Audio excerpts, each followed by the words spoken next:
Hello, this is India Insight with Sunny Sharma. Today is my part three podcast in a six-part series on the book Let Nobody Turn Us Around, an African American Anthology. So today I'm going to be discussing the part two of the five-part series or six-part series, including an intro. This part will be on Reconstruction and Reaction, the aftermath of slavery and the dawn of segregation, 1861 to 1915.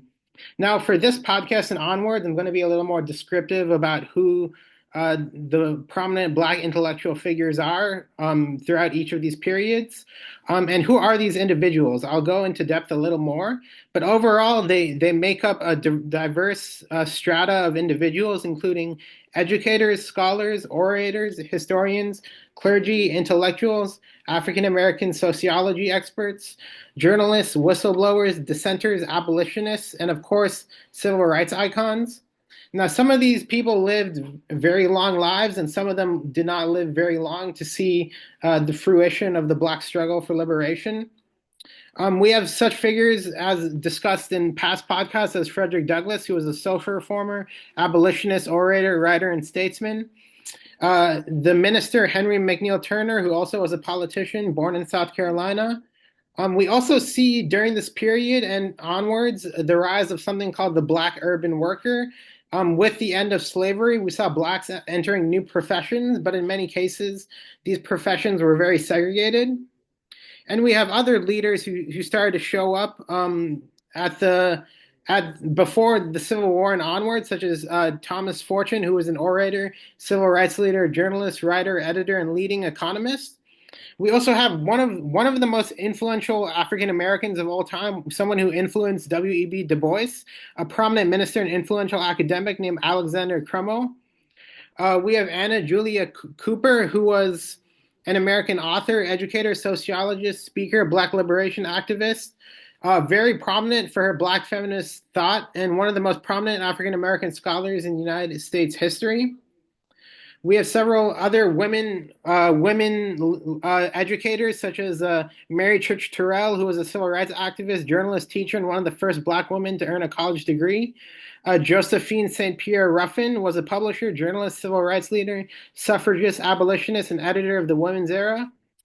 We have Paul Laurence Dunbar, who was one of the most influential poets and novelists of the early 20th century, even though he did not live very long.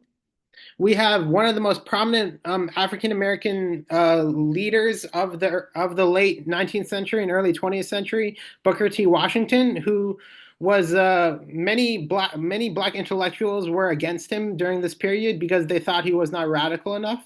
He was an American educator, author, orator, and the primary leader of the Black bourgeoisie as well as the wider African American community.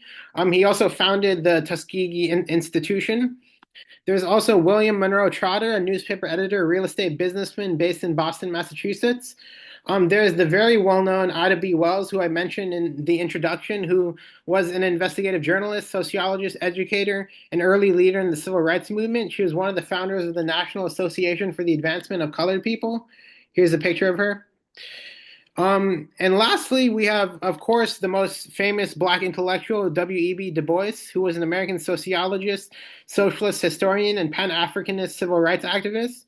His outlook was shaped heavily by the fact that he was raised in a very tolerant community in Boston, Massachusetts. As you know, Frederick Douglass was a part of the Massachusetts Anti-Slavery Society, and Boston was a very progressive state.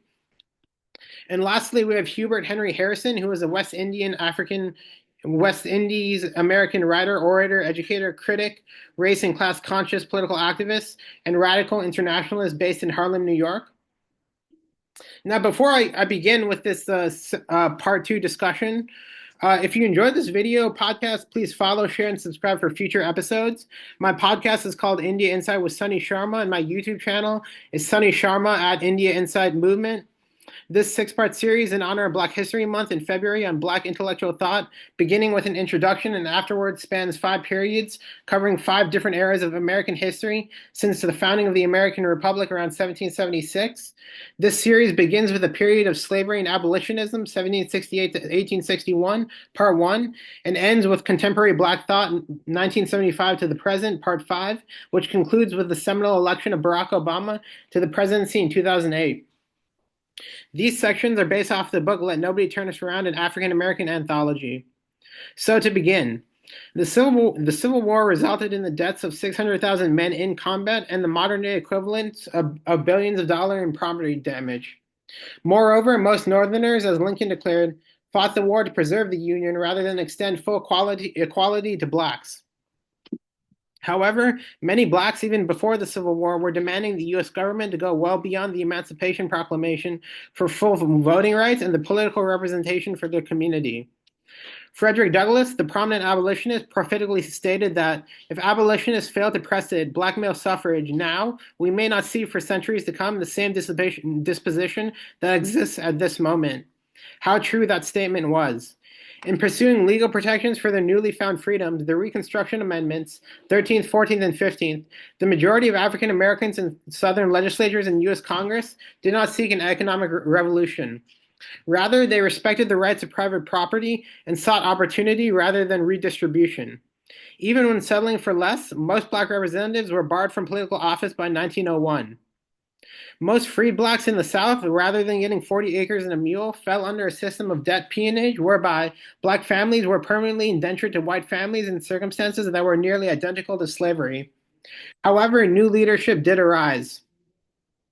The prominent black leader during the dawn of segregation, Booker T. Washington, was criticized by many black intellectuals, journalists, and political leaders for policies of racial self-help and political accommodation whereby, in exchange for accepting white supremacy, he sought the political space to develop black-owned businesses, banks, and other enterprises. In opposition to Washington's Tuskegee machine, though merely offering symbolic opposition, was the Niagara Movement, which sought to end political accommodation and Jim Crow segregation. With such figures as W.E.B. Du Bois, the Declaration of Principles of the Niagara Movement, though unsuccessful during its time, in later periods of retrenched white animosity, such as the late 1960s and early 1970s, many prominent black leaders and organizations drew inspiration from the creed and put it into practice.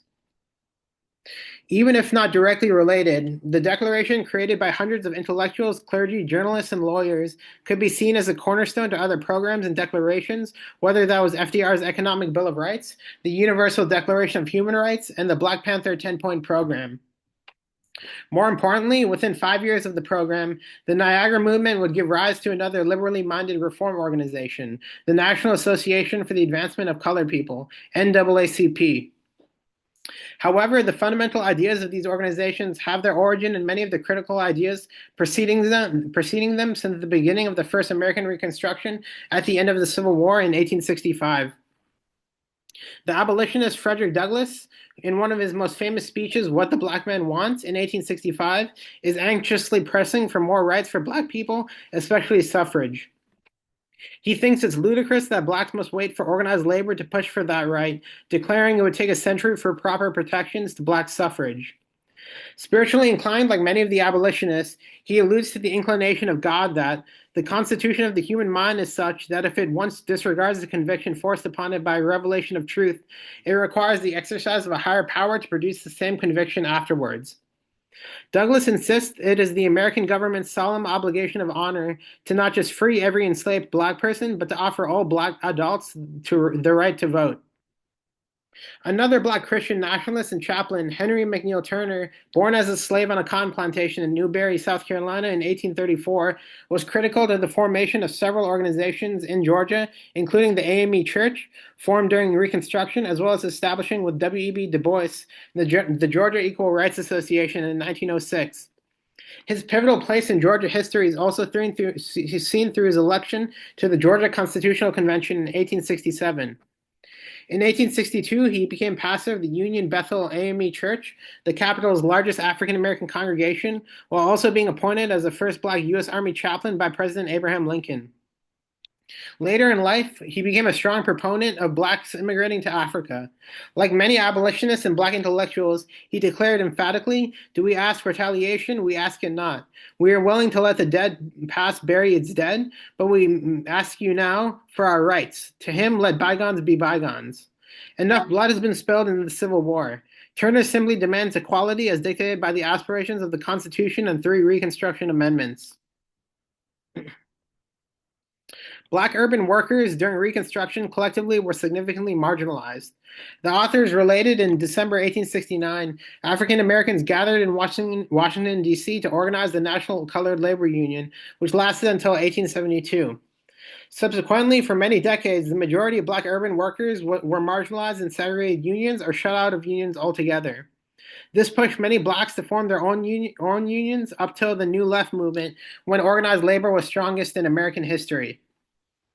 The leading African American journalist of his day, T. Thomas Fortune, born in Marianna, Florida, who in 1879 became the founding editor of the New York Globe, and in 1884 authored Black and White Land, Labor, and Politics in the South, inspired by the study of Karl Marx, spoke critically of not just the capitalist wage system, but also of the exclusion of blacks from the occupations that would constitute the American dream.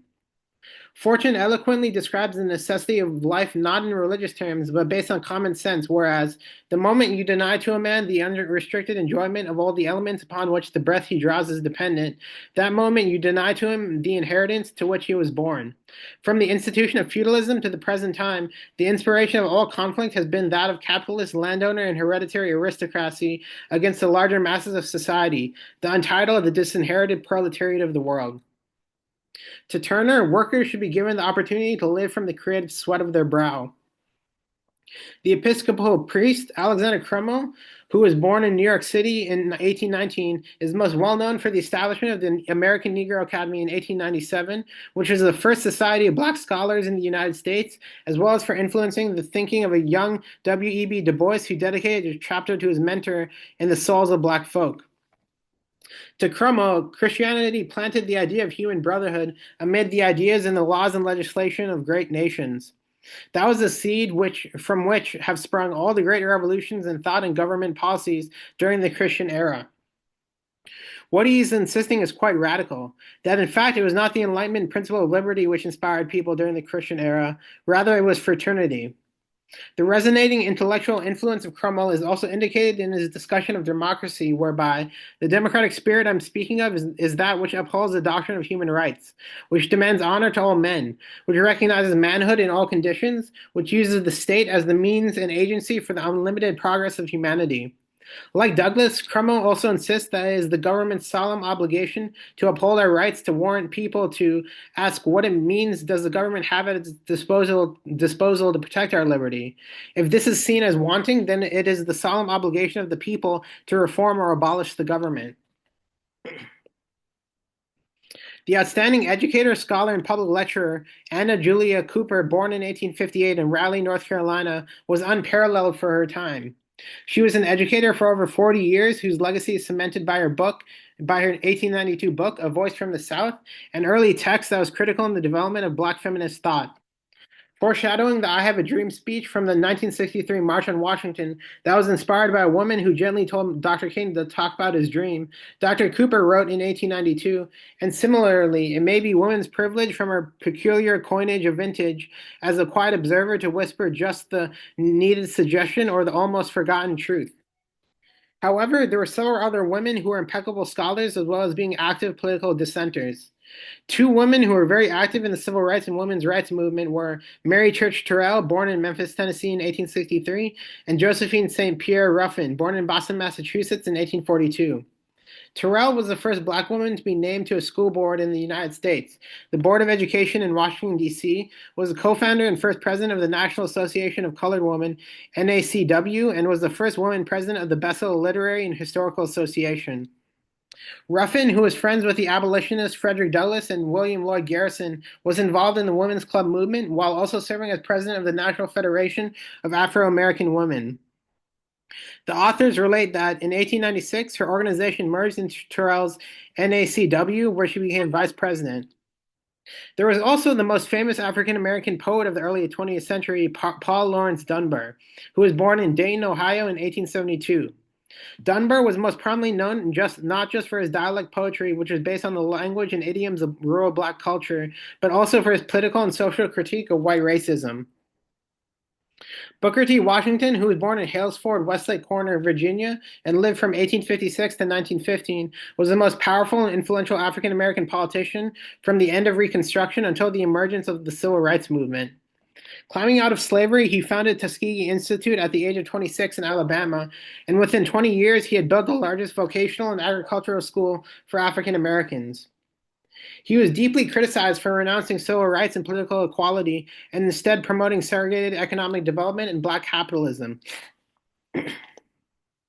As Dr. Marable and Dr. Mullins described, Washington's real influence rested with his strong support from Republican presidents such as Theodore Roosevelt and philanthropists like Andrew Carnegie.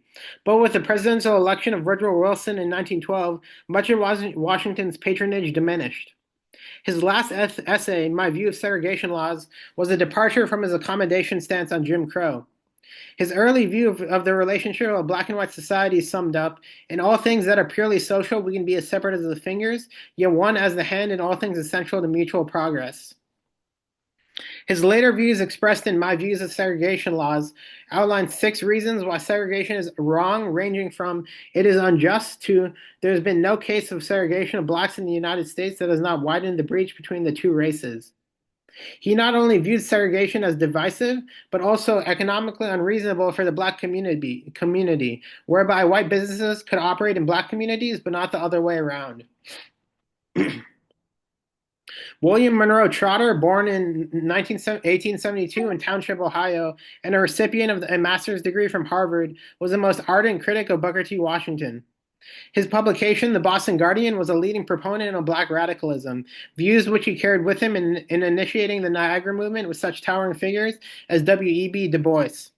He was not only also active in the Negro American Political League from 1908 to 1913, his confrontational outlook endeared some to his image while deflecting others, but nonetheless his thoughts helped shape the modern black freedom movement. Trotter was deeply skeptical of Washington's towering influence, of which he stated in the Boston Guardian was killing public sentiment against the disenfranchising constitutions. His radical attitude and outlook he wished to communicate to black people in America is reflected in his final declaration in the Boston Guardian in referencing the American revolutionary figure Patrick Henry's immortal words, "Give me liberty or give me death." There were also radical efforts to unite the black and white working class, seen through the rapid expansion of industries in southern states, creating the basis for the growth of biracial unions.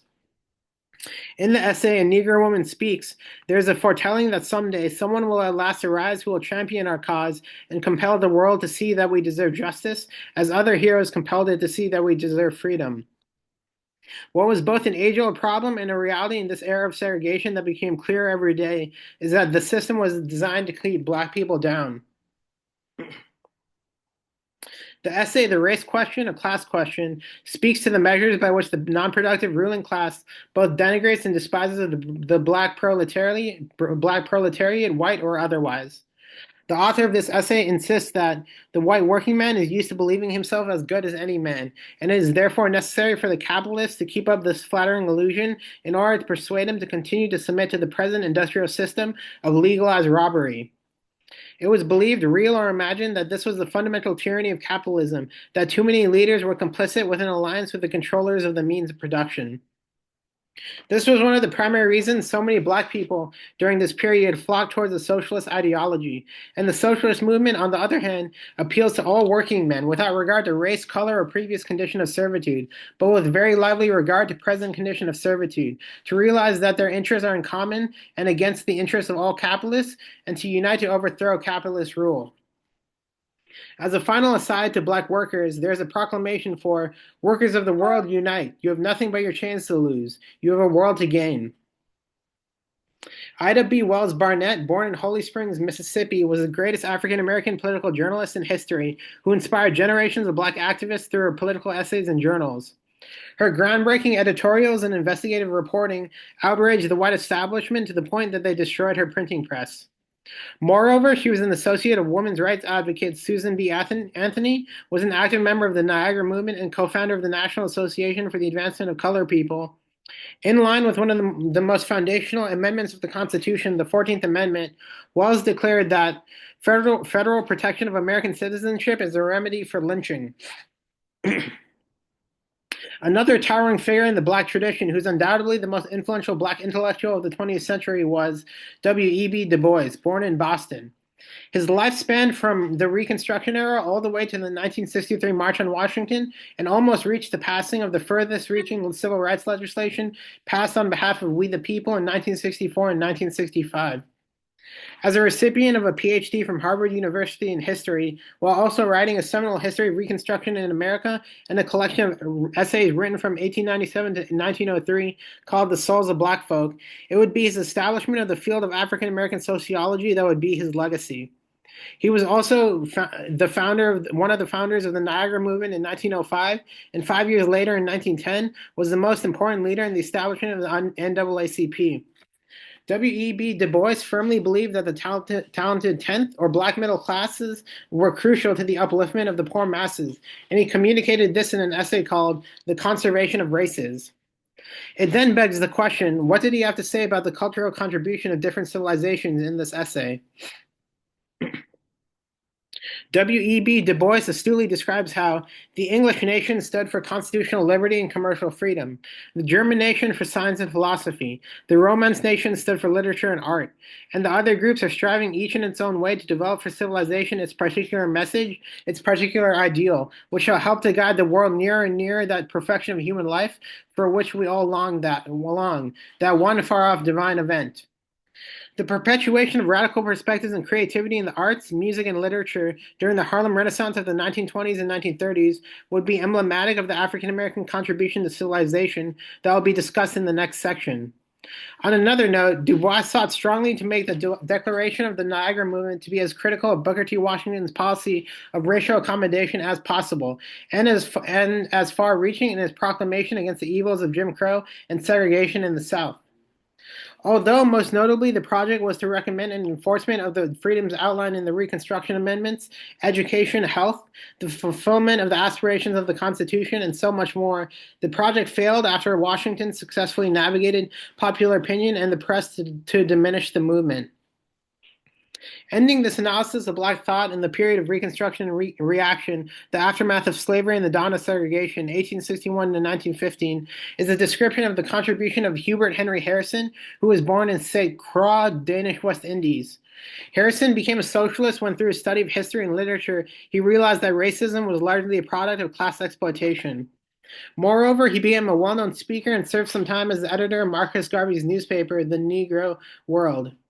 After receiving racist pushback from whites against his speeches and writing, he chose to advocate Black nationalism, as most eloquently described in his most important work, When Africa Awakes, a book which provides the foundational idea behind what would later be called revolutionary nationalism.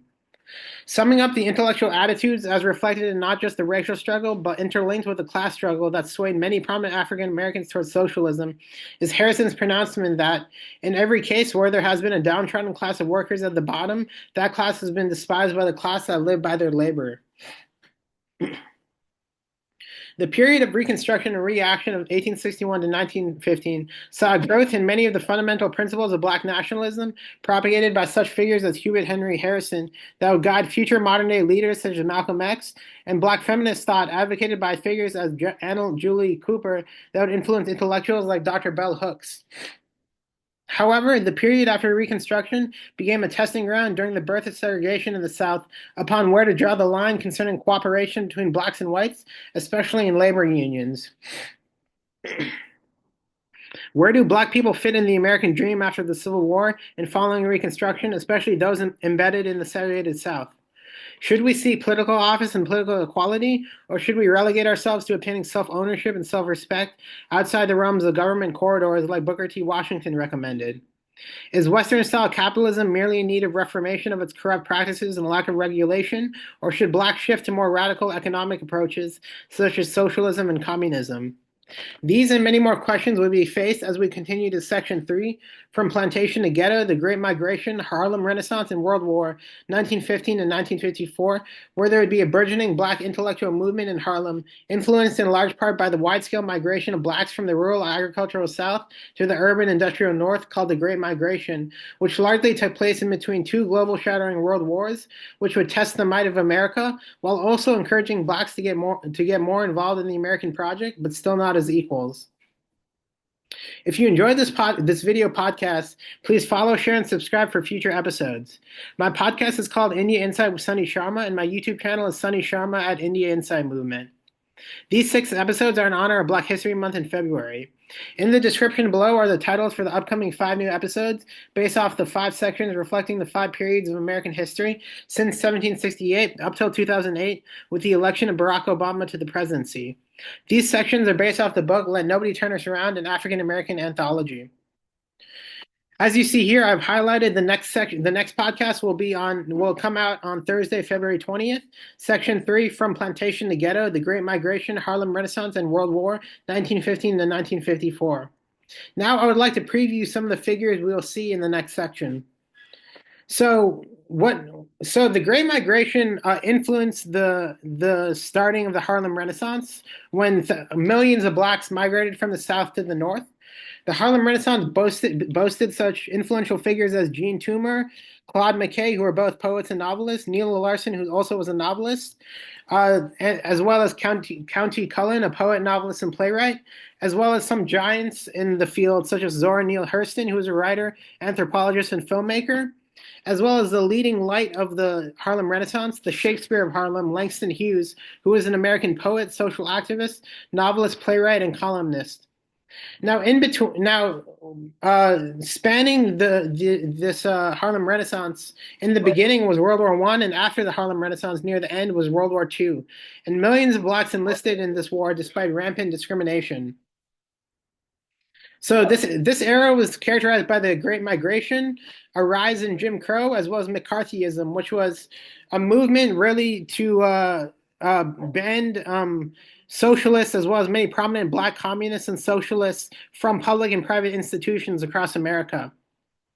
So there are many prominent black communists influenced by the Russian Revolution who saw that race exploitation was in many ways caused by class exploitation. Some of these communists include Cyril V. Briggs, a writer, communist, and activist and Pan-Africanist.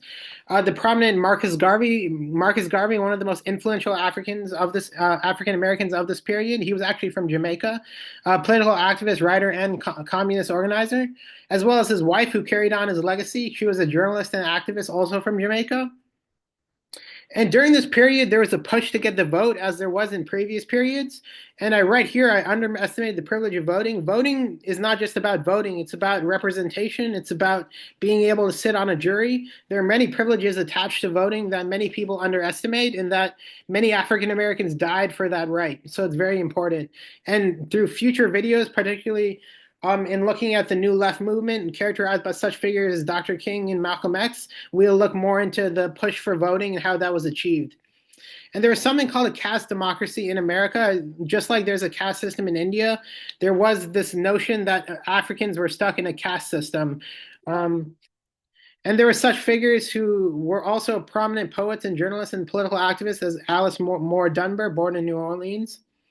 There was the preeminent economist during this period, Abraham L. Harris, who really was one of the economists during the Great Depression who helped FDR in fixing the Great Depression and helping people get relief from it.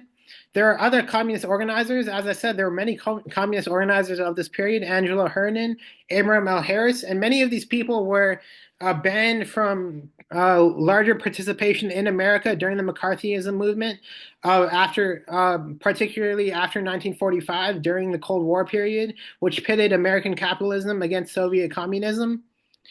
There are also educators such as Mary McLeod Bethan, who was born to ex-slave parents in South Carolina.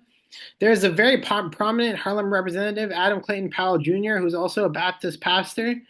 There's a labor organizer and political strategist, Asa Philip Randolph. There was the first black editor of the Harvard Law Review, Charles Hamilton Houston. In some ways, he is a part of the legacy of Barack Obama, considering that they were both a part of the Harvard Law Review. There were other communist organizers. As I said, there were many communists during this period. Claudia Jones, and there was one of the most prominent people of this period. He was also the valedictorian of Rutgers University, as well as an All-American in football, an actor, a socialist, a very well-traveled person, a very famous man named Paul Robinson, who was from Princeton, New Jersey.